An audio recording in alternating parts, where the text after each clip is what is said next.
এ রাজু, আর দুটো পরোটা হবে? হ্যাঁ বাবু, কেন হবে না? সব পরোটা তো আপনাদের জন্যই। সব পরোটা তাহলে আমাকেই দিয়ে দে, সারাদিন কিছু আর খাবো না। তুই যদি সব পরোটা নিয়ে নিস তাহলে আমি কি খাবো? তুই আমারটা মুখে নিবি, পেট ভরে যাবে। বাবু বাবু। হ্যাঁ, কি হয়েছে তোর? বাবু বাবু পরোটা খাবো, বাবু পরোটা খাবো। হ্যাঁ, পরোটা খাবে? এই তুই চুপ কর। এ রাজু, ওকে দুটো পরোটা দে তো। বাবু বাবু, দুটো পরোটায় পেট ভরবে না বাবু। ঠিক আছে, ও যতগুলো পরোটা খেতে চায় দিয়ে দে, পরোটার দাম আমি দিয়ে দেব। ওই তুই ওইদিকে ভ্যাবলার মতো দাঁড়িয়ে আছিস কেন? দে পরোটা, দে পরোটা, দে পরোটা খাবো। আজ কতদিনের ইচ্ছা পূরণ হবে তুই জানিস? জীবনে কোনোদিন তো আর ভালো কাজ করলাম না, একটা এই ভালো কাজ করে যদি পুণ্যি করতে পারি।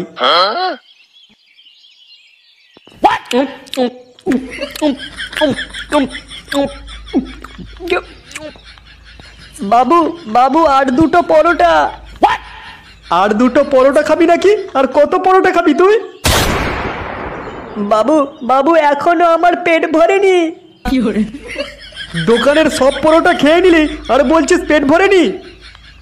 এমন কানের গোড়ায় ঝাপড় মারবো না, ছটফটিয়ে মরে যাবি জানিস। ভিক্ষে করেও আর খেতে পারবি না। যত সব আমার কপালেই জোটে। হে রাজু, এই কত হয়েছে রে আমাদের? হ্যাঁ, আপনাদের মোট হয়েছে 1200 টাকা। এই খেয়েছে রে, 1200 টাকা কি করে হলো? দিন, টাকাটা দিন। খাতায় লিখে রাখ, কালকে দিয়ে দেবো। না বাবু, আমার দোকানে ধার বাকি চলে না, সবে নতুন দোকান খুলেছি। ধার বাকি চলে না মানে? তুই জানিস তোর দোকান আমি যখন তখন উঠিয়ে দিতে পারি? যেটা বলছি সেটা কর। নান্টুর নামে 1200 টাকা লিখে রাখ, কালকে নান্টু এসে দিয়ে দেবে। বাবু, এখানে আবার নান্টু কে? নান্টু এই ফুটোর বাপ। কালকে আমি নান্টুর হাত দিয়ে 1200 টাকা পাঠিয়ে দেবো, নিয়ে নিস।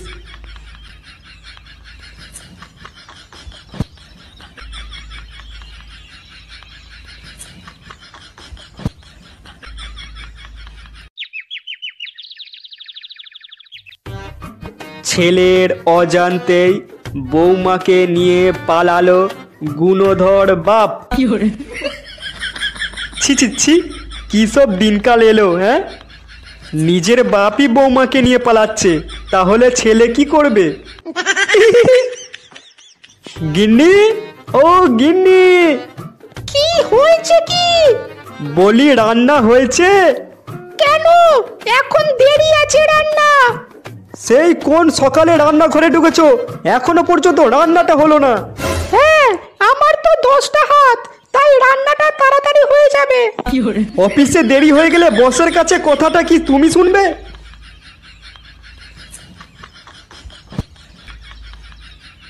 করো তো লোহা পিটানোর কাজ, তাতে এত ফুটানি কিসের তোমার?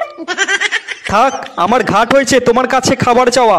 আমি আজকে বাইরেই খেয়ে নেবো, তোমাকে আর কষ্ট করে রান্না করতে হবে না। হ্যাঁ, তাই যাও।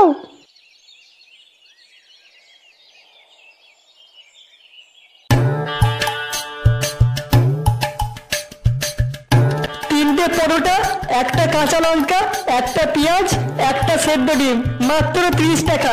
যাতায়াতের টিকিটও হবে না।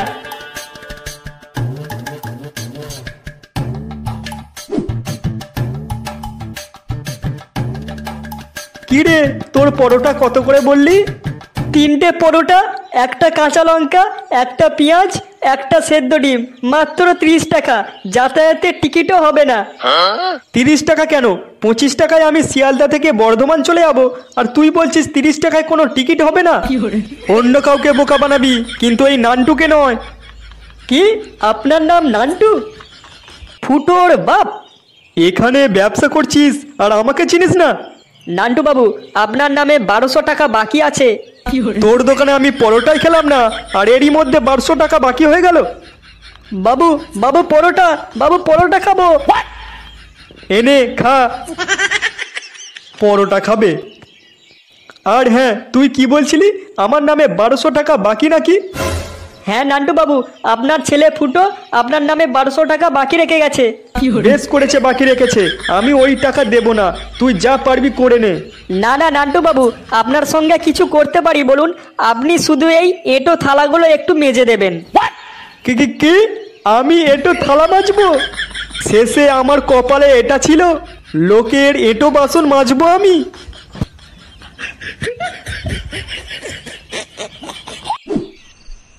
গাড়িটা একটু জোরে চলবে, এতে হচ্ছে না। জোরে চালাও। হচ্ছে, এবার হচ্ছে, চালাতেই থাকো, থামবে না। করাচ্ছি তোকে খেলা।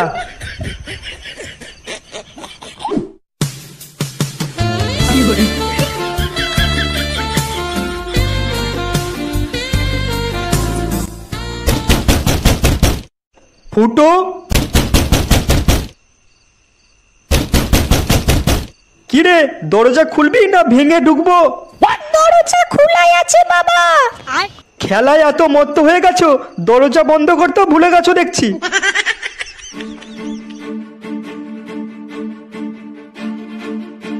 কিরে, কাল রাজুর পরোটার দোকানে কি করে এসেছিস তুই?